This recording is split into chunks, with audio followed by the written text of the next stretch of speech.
Hola de nuevo, yo soy Berenice Aguilar. Y yo soy Alfonso Munive. Bienvenidas, bienvenidos a su canal No sé qué chingados con El cáncer.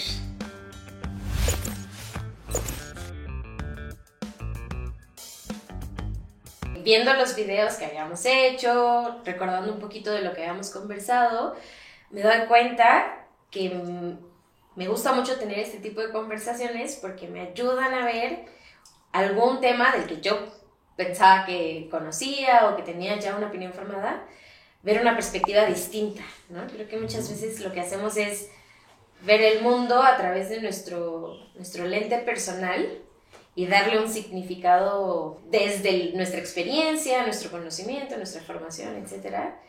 Y pues es para mí súper enriquecedor que hagamos este tipo de pláticas. Qué chido. También para mí, fíjate que justo hablando de esta cuestión como de ver desde diferentes perspectivas, quería justo invitarte a platicar hoy de un tema.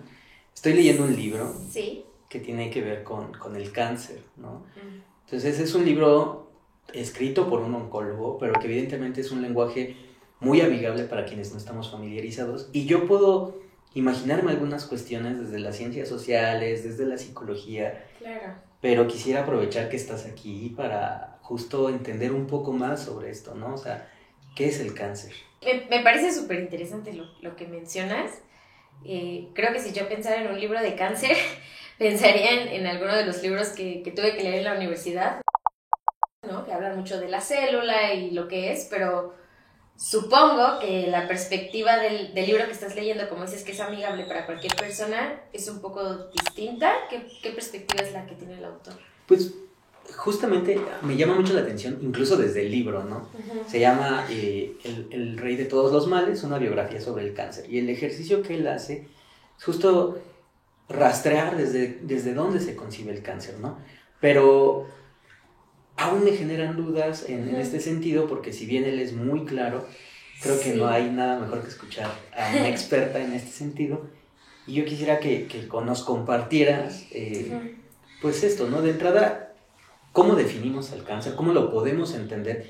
Tú mencionas un poco esta cuestión de las células y pues desde ahí yo me declaro ignorante, ¿no? Sí, pues mira, ¿qué te parece si te voy explicando un poquito de lo que yo sé para entender el cáncer desde el punto de vista médico y después le vamos dando otros enfoques de lo que has leído, de lo que has visto, ¿sale? Entonces, primeramente, creo que lo podemos organizar en 10 puntos principales para que se entienda bien qué es el cáncer desde el origen. Okay. Y de ahí partimos, ¿sale?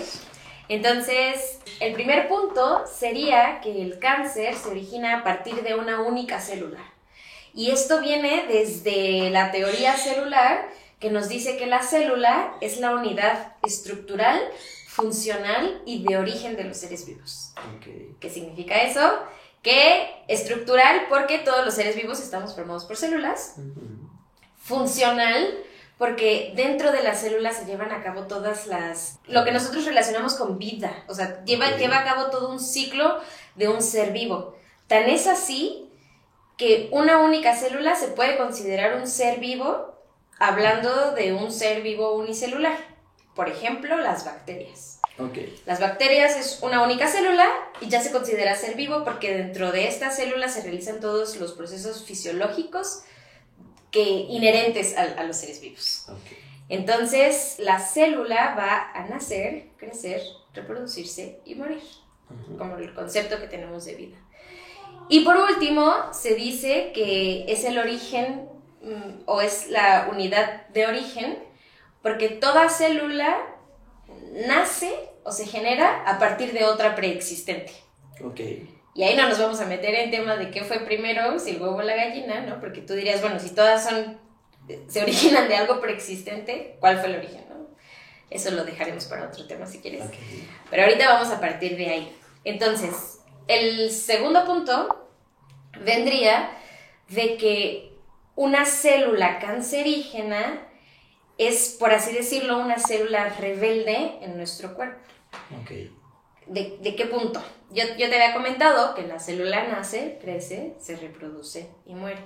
En el caso de las células cancerígenas va a haber una rebelión, por así decirlo, una discordancia en el punto de la reproducción. Nosotros, cuando crecemos como organismos completos, como todos podías ver un humano, ¿no? Que nace bebé y después se hace adulto, no es que sus células en sí mismos se hagan más grandes, sino que va aumentando el número de células. Pero desde la lógica podemos decir que ese crecimiento va a ser finito. Si no fuera así, nosotros seguiríamos creciendo infinitamente, básicamente, ¿no? Seríamos organismos muy grandes. El cuerpo tiene mecanismos para decirle alto al crecimiento celular. Entonces, las células, digamos, de manera normal o convencional, van a estar en un estado latente en el que no se reproducen.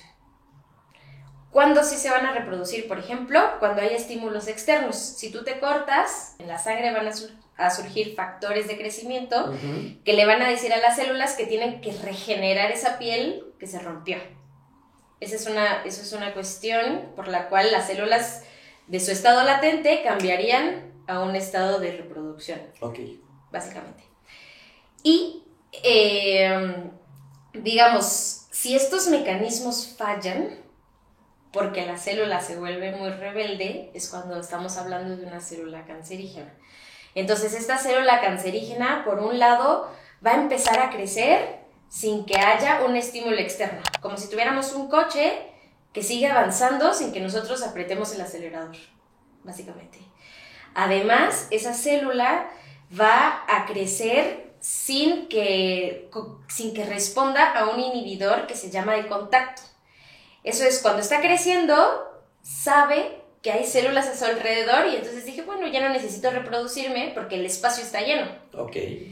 Sin embargo, una célula cancerígena no hace caso a eso y sigue reproduciéndose de manera descontrolada, vamos a llamarle así. Y el cuerpo tiene mecanismos por los cuales detiene este crecimiento celular. Uno de esos mecanismos es porque hay un daño en el ADN de la célula. Cuando las células se reproducen, lo que hacen es replicar el ADN que tienen para que sea exactamente una igual. Pero si detectan que durante esa reproducción o esa copia que están haciendo algo sale mal, se detiene ese crecimiento. Entonces, la cadena de ADN es una cadena de 3 millones de datos. Si tú intentas copiar 3 millones de datos, es un poco obvio inferir que en algún punto va a haber algún error. Es probable. Es probable que haya algún error. Entonces, las células normales, las células sanas, cuando detectan ese error, detienen su crecimiento. Y dicen, ya no hay que reproducir este error, una mutación. Las células cancerígenas no hacen caso a eso. Y esto es terrible porque replican ese error y entonces las células que se empiezan a replicar desproporcionadamente no son células que llamaríamos sanas, sino que tienen algún fallo, alguna mutación. Justo tengo algunas dudas que quiero así expresarte, ¿no? Sí. Una tiene que ver con... Mencionas que las células de cáncer son células rebeldes, ¿no? Sí. Y yo pienso a nivel social, lo pienso, ¿no? Y la pregunta que me viene a la mente es, bueno, ¿qué hace que esta célula sea rebelde? Y mencionabas, es que es una célula que va a empezar a crecer sin un estímulo externo, es decir, todas las formas de cáncer surgen a partir del propio organismo, o hay condiciones externas que determinan que ciertas células se alteren. Lo pregunto porque, o sea, yo recuerdo cuando estaba en la secundaria y ya sabes, los morros así golpeándonos, socializábamos a punta de golpes y una maestra siempre nos decía, no se golpeen porque entonces van a desarrollar tumores y se les va a volver cáncer. Y yo me quedé muy marcado en eso. Sí. Esa sería 2 preguntas. Y la tercera, espero que no ahogarte con tantas dudas, me llama mucho la atención justo este mecanismo que me resulta maravilloso de las células de identificar que tienen un error y no replicarlo. Pero entonces, ¿qué es lo que pasa en el cáncer? Que aún, es decir, ¿falla algo en el reconocimiento de los errores que hace que se replique?